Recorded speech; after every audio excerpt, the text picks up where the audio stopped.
बाबा, आज येताना बासुंदी घेऊन या ना. अगं, कालच आपण आईचा वाढदिवस होता म्हणून आणली होती ना. ऐकलं, गोकुळची बासुंदी पुन्हा खावीशी वाटतेय. खरं सांगू, मलाही खावीशी वाटतेय. पुन्हा पुन्हा खावीशी वाटणारी गोकुळ बासुंदी. मी वेळप्रसंगाला धावून जाणारा कार्यकर्ता आहे, त्यामुळे जनता मला साथ देईल असा विश्वास शिवसेनेचे आरुंदा जिल्हा परिषद मतदारसंघाचे उमेदवार सुदन उर्फ सुधा कौठणकर यांनी व्यक्त केला. नमस्कार, मी सुदन उर्फ सुधा कौठणकर. तसे माझे पंचायत समिती सहकारी राहिलेले शेखर मांजरेकर या घातलेल्या निवडणुकीमध्ये नरेंद्र मोदी, आमचे राणेसाहेब, निलेश राणेसाहेब, नितेश राणेसाहेब, तसेच आमचे संजू परब साहेब, तसेच आमदार दीपकभाई केसरकर साहेब यांनी माझ्यावर जो विश्वास टाकलेला आहे तो मी सार्थकी लावण्याचा नक्कीच प्रयत्न करणार. माझे 100% देणार मी त्यांना. तसेच तुम्ही बोललात व्हिजनचं बोलायचं तर मी एक सर्वसामान्य घरात जन्माला आलेलो असून मी कौठण गावातच राहतो. हाकेसरशी मी कोणाच्याही वेळ प्रसंगाला धावत असतो. सामाजिक कार्यात आम्ही कायमच पुढे असतो. फक्त राजकारण आम्ही जास्त केलं नाही, पण काही कारणास्तव आम्हाला राजकारणात उतरावं लागायचं. कारण सगळ्या जनतेचं माझ्याकडे आग्रह होता की इथे गेले बरेच वर्ष काही विकास झालेला नाही. बरेच बेरोजगार आमचे कामासाठी गोव्यात कामाला जात असतात. त्याच्यामुळे माझं पहिलं व्हिजन असेल कुठेतरी उद्योगधंदा आणण्याचा. हा माझा पहिला प्रयत्न असेल.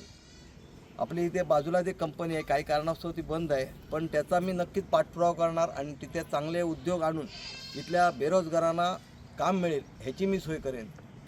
दुसरी गोष्ट, इथे रस्त्याचे विषय आहेत, पाण्याची गैरसोय आहे, शाळेचा प्रश्न आहे. हे सगळे विषय घेऊन मी विकासात्मक धोरण ठेवूनच या घातलेल्या निवडणुकीमध्ये मी उतरलेलो आहे आणि त्याच्यात मला नक्की यश भेटेल आणि ही जनता मला संपूर्ण पाठीशी राहून आमच्या दोघांवर विश्वास ठेवून आम्हाला बहुसंख्य मताने निवडून देतील याच्यात तीळ मात्र शंका नाही. हो, नक्कीच करणार.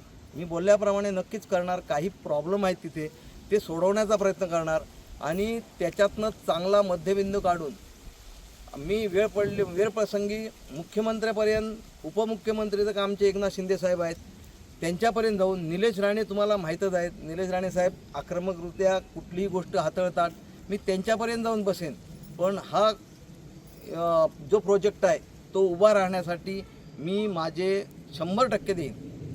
दीपक केसरकर मंत्री असताना त्यांनी बॅकवॉटर टेरेखोलच्या खाडीत एक पर्यटन प्रकल्प प्रस्तावित केला होता, बोटिंग वगैरे असं. ते मार्गी लावण्यासाठी तुमचा काय पाठपुरावा असेल? दीपक भाईंनी मला वाटतं केलेला बराचसा प्रयत्न त्यांचा सफल झाला. काही राहिले कारण काहीसा जमिनींचा विषय आहे, म्हणजे रोडचे प्रॉब्लेम आहेत, पण त्याचा पण मी पाठपुरावा नक्की करेन. एक दुसरा विषय, तुम्ही या ठिकाणी मातब्बर आहात, परंतु तुम्हाला महायुतीला सीट सुटलेली असताना या ठिकाणी तुमच्यात काही लोकांनी बंडखोरी केलेली आहे. ती शमवण्यासाठी तुम्ही नेमका कोणती व्यूहरचना आखणार? पहिली गोष्ट, मी मातब्बर नाही, मी एक क्षुल्लक कार्यकर्ता आहे, जनतेच्या मनातील कार्यकर्ता आहे. प्रत्येकाच्या मनामनात माझं स्थान आहे. त्याच्यामुळे मी मातब्बर असा वगैरे काही नाही. कसं असतं, काम करत असताना जे जुनं कोणी काय केलं नाही केलं ह्याच्यापेक्षा आपण काय करायचं ह्याच्यावर मी भर देणार आहे.